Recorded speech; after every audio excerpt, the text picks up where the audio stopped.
In our subsequent editions, we will be taking a closer look at some of the standout designs and designers from the Night of Light. So make it a date with us. And from there, we move well into the movie dome proper to catch UK-based Nigerian filmmaker Kehinde Omoru on her very new project. After a mild critical reception for her last movie, Whose Meal Ticket and Deeply Cut, Omoru has concluded works on her new project titled Girls for Sale. She now joins us from the UK via telephone. Many thanks for joining us on the program. Now, to begin with, how did your previous movie fare in the cinemas? I can say that they've done well. They are my preliminary efforts to promote health issues, and they have been greeted with a lot of positivism. So they have done well. You have to climb the rungs of a ladder to get to the top anyway. So I'm in no hurry, and I can say they have done really very well.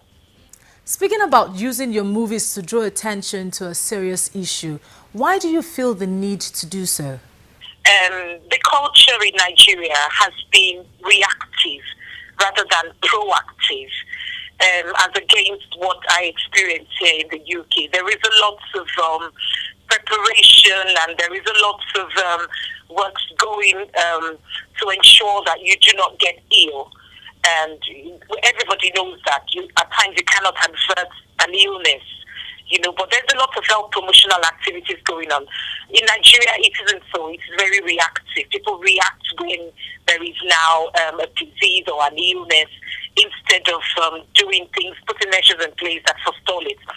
I feel that because of the reactivity in attending to our health concerns, the best way to approach tough issues with regards to health is to go via the medium that people are, in tune with. And at the moment, it's just home video. So that's the reason why I'm going through the visual media. Now, let's talk about the new movie Girls for Sale. Where did you find the story? It's my story, but it was inspired by the death of a young woman that I know, remotely know. She was like about 25 years old, and she was diagnosed with cervical cancer somewhere in the middle belt of Nigeria. And her family members and her husband's people actually then stigmatized her, unfortunately so.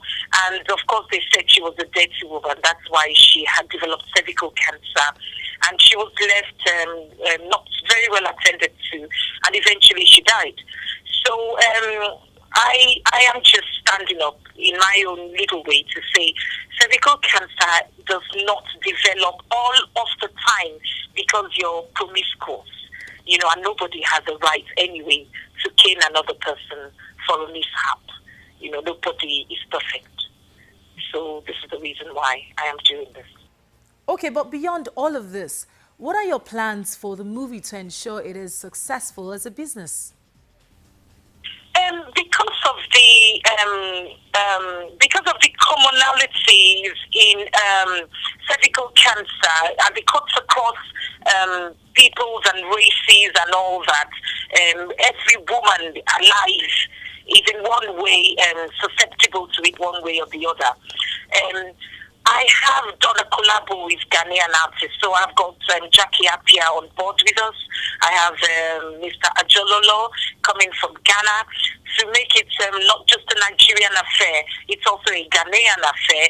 And because it is such a popular disease, the second most virulent cancer that affects women, I am going to try my very best to make it go across Nigeria and then West Africa and then the whole of Africa, and if God wills, the UK and outside the UK. Now, online, there is a strong rivalry between Nigerians and Ghanaians. Did you experience any of those rivalries on set? No, because my message is humanistic. I didn't even embrace that at all.